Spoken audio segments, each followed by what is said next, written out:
বন্ধুরা আসসালামু আলাইকুম, কেমন আছেন আপনারা? আপনারা তো আমি ভালো আছি। তো বন্ধুরা এখন আমি এদিকে দেখেন ডাল নিছি, পুঁই শাক রান্না করব। এই ডাল দিয়ে তারপরে এই ডাঁটাগুলো আমি আলাদা করে রাখছি, আর এদিকে পুঁই শাকের পাতাগুলো এটার দিকে কুটে রাখছি আলাদা। আর কিছু আলু দিব, এই আলুগুলো আমি আলাদা রাখছি কুটে। এখন আমি পুঁই শাকটা বসাবো বন্ধুরা। তেলটা দিয়ে দিব।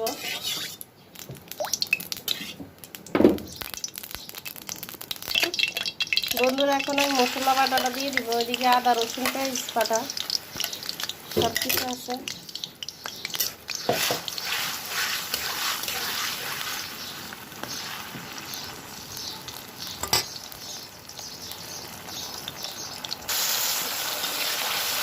এখন আমি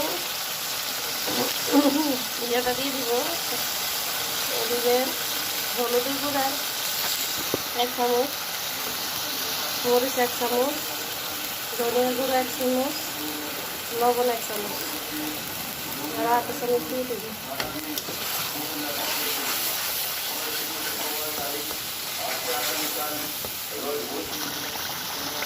বন্ধুরা এদিকে আমি মশলাটা দিয়ে দিব। মশলা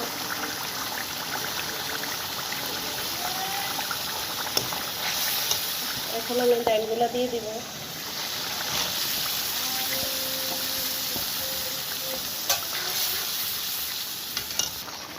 এখন আলুটা দিয়ে দিব বন্ধুরা।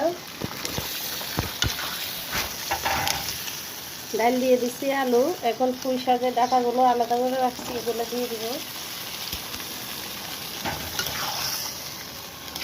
পাতাগুলো পরে দিব, এগুলো আগে কষাইয়া তারপরে আলু ডাল ডাঁটা একসাথে কষাইয়া তারপরে পাতাগুলো দিব।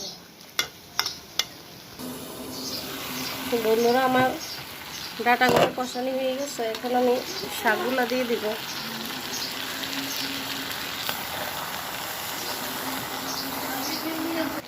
বন্ধুরা এখন আমার এই যে পুঁই শাক কষানিটা হয়ে গেছে, এখন আমি অল্প একটু পানি দিব।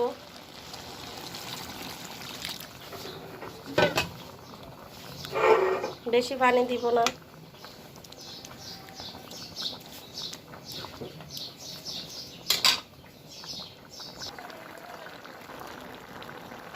যে বন্ধুরা আমার এই পুঁই শাক ডাল দিয়ে রান্না হয়ে গেছে।